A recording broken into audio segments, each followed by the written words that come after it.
Assalamualaikum warahmatullahi wabarakatuh. Berjumpa lagi bersama saya di channel Raja PPN, channel yang berisi video-video tutorial aplikasi e-faktur pajak yang nantinya per 1 Januari akan beralih ke Cortex. Nah, pada kesempatan kali ini saya ingin berbagi tutorial cara mudah menguasai e-faktur era Cortex. Nah, jadi karena channel ini mengkhususkan diri untuk PPN, walaupun Cortex itu mencakup pajak penghasilan juga, tapi di sini saya akan memberikan tutorial dari segi administrasi faktur pajak, atau kalau di menu Cortex itu di menu e-fakturnya saja. Nah, bagaimana cara mudahnya? Kuncinya rekan-rekan agar mudah mempelajari Cortex itu adalah apa saja pelajari hal-hal pokok atau hal-hal yang baru yang berubah di era Cortex dibandingkan dengan aplikasi faktur pajak yang saat ini kita gunakan. Nah, contohnya adalah di sini penambahan kode faktur pajak di era Cortex ada 10 kode faktur, sementara yang di aplikasi faktur pajak itu ada 9. Nah, kemudian format baru nomor seri faktur pajak di Cortex itu ada 17 digit. Nah, kemudian ada lagi di Cortex itu HS code. Nah, jadi setiap kali buat faktur pajak keluaran, nah setiap kali input barang atau jasa itu ada HS code. Nah, kemudian penandatangan faktur pajak menggunakan tanda tangan digital direktur ya. Nah, kalau dan lainnya, kalau rekan-rekan sudah pelajari pokoknya, itu gampang sekali. Yang lainnya itu sama saja ya sebenarnya. Nah, cuman pokok-pokok ini yang intinya yang akan saya jelaskan kepada rekan-rekan. Nah, inilah nantinya rekan-rekan kalau sudah pelajari ini gampang sekali untuk menguasai Cortex ya. Nah, di akhir video, di akhir PDF ini, itu saya akan berikan channel YouTube ini dari DJP yang sudah saya rangkum ya, dan sudah saya urutkan agar rekan-rekan mudah belajar ya. Jadi mulai dari cara buat faktur pajak keluaran sampai dengan cara lapor SPT masa PPN. Nah, oke, kita kembali ke pertama, bagaimana apa-apa saja hal-hal baru atau pokok yang berubah di era Cortex ini. Yang pertama itu penambahan kode faktur pajak itu di nomor 6 ini. Yang sebelumnya di aplikasi faktur nomor 6 ini adalah penyerahan lainnya itu diganti ke orang pribadi pemegang paspor luar negeri. Jadi nomor 6 ini penyerahan lainnya itu dialihkan ke nomor 10. Nah, jadi yang baru itu sebenarnya adalah nomor 6 ini. Nah, nomor 6 ini artinya adalah penyerahan atau penjualan barang kena pajak kepada turis dalam rangka VAT refund. Nah, dalam rangka pengembalian PPN. Nah, jadi siapa sih yang menerbitkan faktur pajak keluaran kode 06? Ini adalah PKP retail yang menjual barang yang kepada turis dalam rangka VAT refund. Nah, jadi saya jelaskan dulu ya konsep PPN. Jadi PPN ini adalah pajak yang dikenakan atas barang atau jasa yang digunakan di wilayah Indonesia. Nah, jadi kalau barang itu atau jasa itu digunakan di luar Indonesia, maka tidak dikenakan PPN. Nah, maka turis ini ketika dia membeli barang di Indonesia yang ada PPN, nah ketika dia bawa ke luar negeri itu secara konsep dia tidak dikenakan PPN, maka turis ini berhak meminta kembali uang PPN yang sudah dia bayarkan. Nah, di sini untuk barang ya, barang apa saja sih yang bisa di refund PPN-nya oleh turis. Jadi tidak semua barang ya, dia harus membeli di toko yang berlogo seperti ini. Nah, ada logo toko retail yang berlogo VAT refund. Ini biasanya ada di bandara. Nah, jadi ketika turis itu mau pulang ke negara asalnya, dia bisa beli barang di bandara ini yang ada label VAT refund. Nah, nanti ketika dia bayar ke toko itu akan menerbitkan faktur pajak 06 ini. Nah, si turis ini bisa meminta pengembalian PPN ke satu loket di bandara juga. Itu loket itu namanya VAT refund for tourist. Nah, di loket itu si turis ini bisa meminta uangnya kembali atas PPN yang sudah dia bayarkan ketika dia belanja di toko, dengan menunjukkan struk pembayaran, kemudian tiket bahwa dia akan bawa barang itu keluar dari wilayah Indonesia atau dia kembali ke negaranya, maka dia akan mendapatkan fasilitas bisa refund PPN. Nah, seperti itu kan. Nah, oke. Kita lanjut hal baru selanjutnya yang ada di Cortex. Itu adalah nomor seri faktur pajak. Di Cortex ada 17 digit. Nah, tambahannya itu ada di sini, di status normal pengganti ini. Nah, kalau sebelumnya kan hanya 1 digit. Nah, ini ditambah menjadi 2 digit di Cortex. Nah, kemudian juga untuk kode tahun. Nah, kalau di aplikasi faktur itu ada di setelah 3 digit ini. Nah, kalau di Cortex itu justru di depan 3 digit. Baru 8 digit selanjutnya. Nah, itu, dan juga nomor seri faktur pajak ini di era Cortex itu otomatis disediakan oleh sistem ya. Jadi rekan-rekan tidak perlu lagi meminta nomor seri faktur pajak di website Innova. Nah, jadi sudah otomatis ya nomor seri faktur pajak ini. Oke, selanjutnya itu HS code. Nah, ini kalau rekan-rekan buat faktur pajak, nah kemudian rekan-rekan input item barang ya atau jasanya, maka rekan-rekan akan menemui HS code. Dan juga satuan unitnya, apa itu barrel, inci, gram. Nah, apa ini HS code?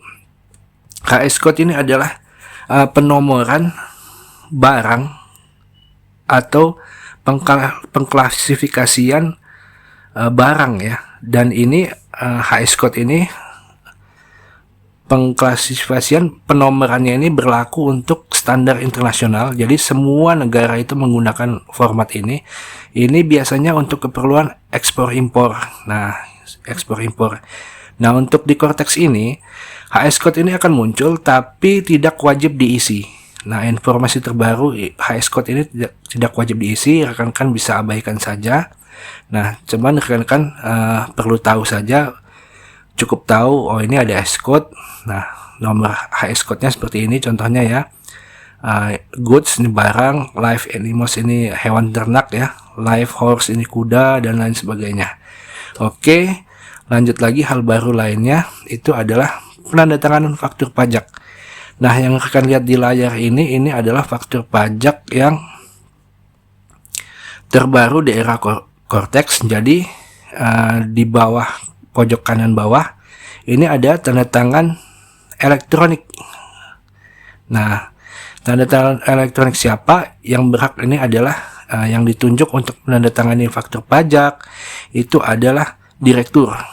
Nah, jadi di faktur pajak, di SPT, kemudian di bukti potong, nah itu juga harus direktur ya.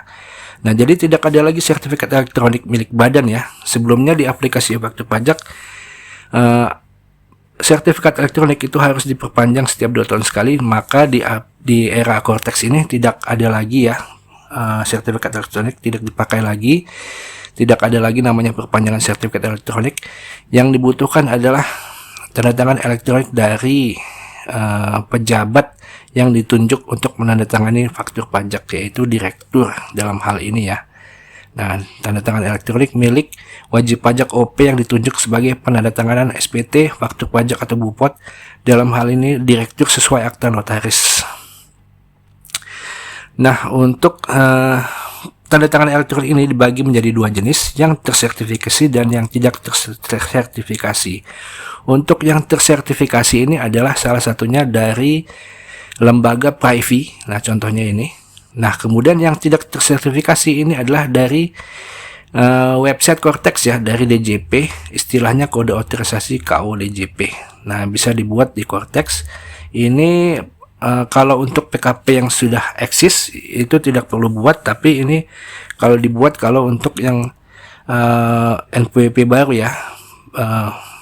Nah, harus buat pada saat dia buat NPWP, dia buat juga kode otorisasi di website Cortex ini. Oke, itu hal baru. Selanjutnya itu adalah skema impor faktur menggunakan format XML.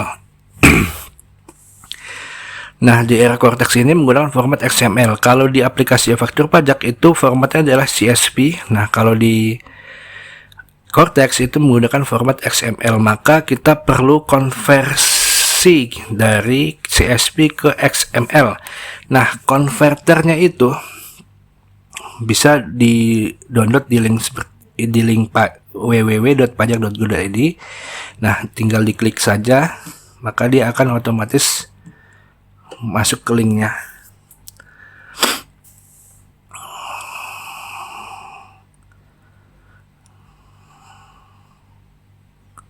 Nah, jadi rekan-rekan butuh konverter ya. Kalau rekan-rekan mau bikin faktur pajak yang banyak, nah itu maka lebih mudah sih menggunakan skema impor saja ya. Nah, impor saja. Nah, ini menunya, download konverternya ada di sini ya, menunya di reformasi perpajakan di sini, submenu Cortex. Kita klik. Nah, oke, kita gulir ke bawah di template XML dan converter XL ke XML. Kita klik lebih lanjut. Kemudian, nah di sini semua template ya, untuk ibu pot ya. Nah di sini untuk PPN. Nah, ini untuk faktur. Nah, di sini saya contohkan faktur keluaran. Kita download file yang ini, bukan yang ini ya. Yang ini konverternya. Nah, saya sudah download. Hasil downloadnya seperti ini, bentuk rar. Kalau diekstrak membentuk folder seperti ini, konverter faktur. Kalau kita buka, nah di sini ada cara penggunaan. Nah, tutorialnya. Nah, kita bisa buka, tapi saya nggak buka ya. Saya langsung tunjukkan saja kepada rekan-rekan caranya. Nah, ini adalah aplikasi konverternya. Nah, sebelum kita buka aplikasi ini, kita buat dulu Excel-nya ya. Nah, jadi nah di sini ada folder template ini. Nah, ini template-nya ada 3. Template pajak keluaran, template lampiran C, dan template retur faktur. Nah, lampiran C ini perlu saya sampaikan kepada rekan-rekan. Nanti kita akan bahas apa ini lampiran C. Nah, di sini kita lanjut dulu ke cara konversi pajak keluaran ya. Nah, jadi kita copy dulu.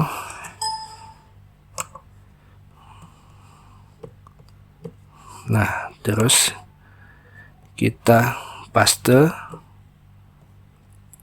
dan kita rename. Misalnya ini impor PK tanggal 26 Desember 2024. Nah, kemudian kita buka.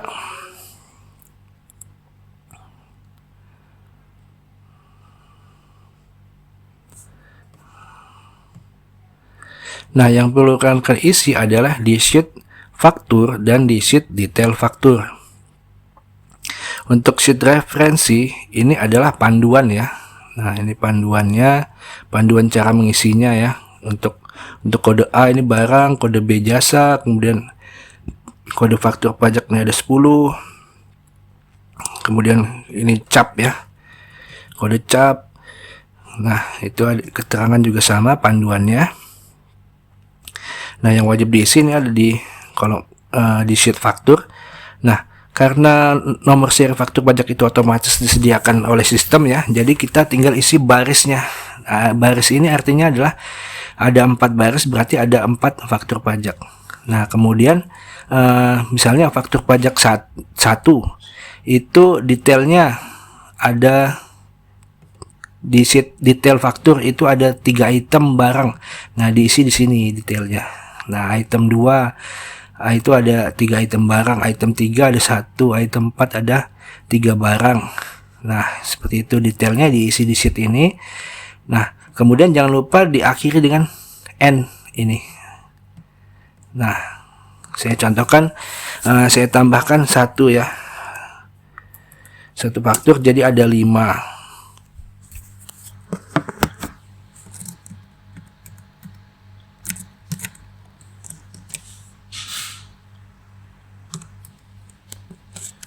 Nah, kemudian detail barangnya itu ada 2 item.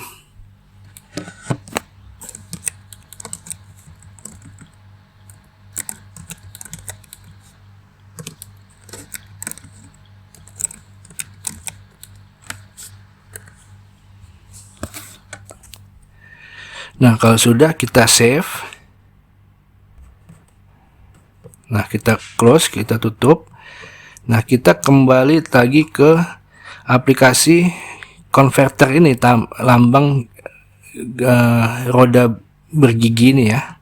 Kita klik, kita run, kita jalankan.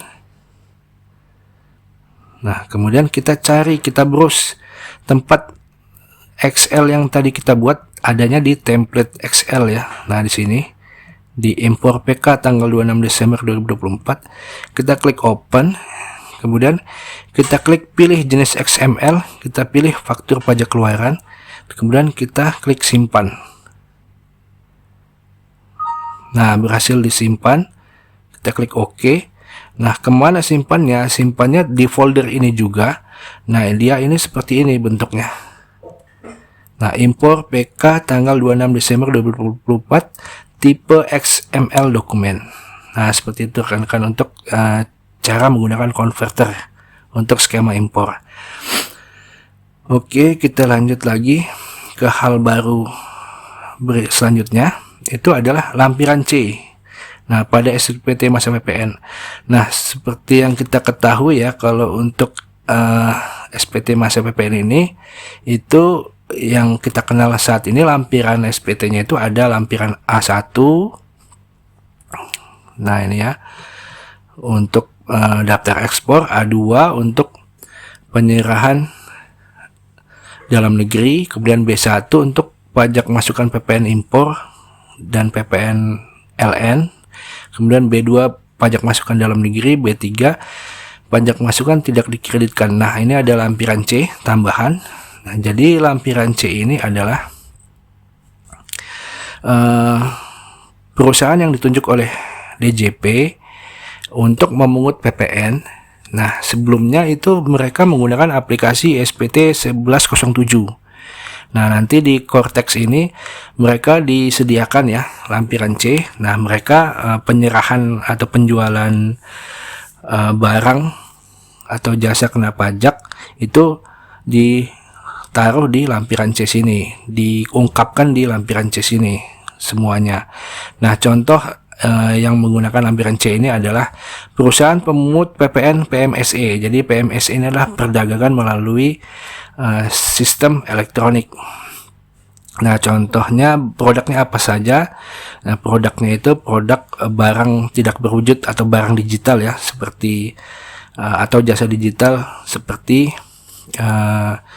kalau di Google itu konten kreator ya. Kalau di Netflix itu streaming film, streaming video. Nah, kemudian Shopee ini ya platform marketplace ya, Tokopedia, Bukalapak. Nah, mereka harus karena itu barang digital ataupun jasa digital itu, contohnya Netflix itu yang paling gampang adalah produknya itu streaming nonton film. Nah, itu digunakan di Indonesia, maka perusahaan Netflix ini ditunjuk oleh DJP harus mengungkapkan, melaporkan di SPT masa PPN di lampiran C ini seluruh penjualannya.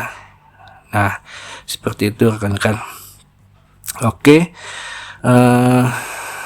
kita lanjut ke hal baru selanjutnya adalah kompensasi ke masa pajak berikutnya. Hanya ada pilihannya ini, tidak ada pilihan lagi untuk kalau ada lebih bayar, tidak ada lagi pilihan untuk dikompensasi ke masa pajak 10 ditentukan misalnya Oktober atau misalnya 11 November, tidak ada lagi, hanya ke masa pajak berikutnya.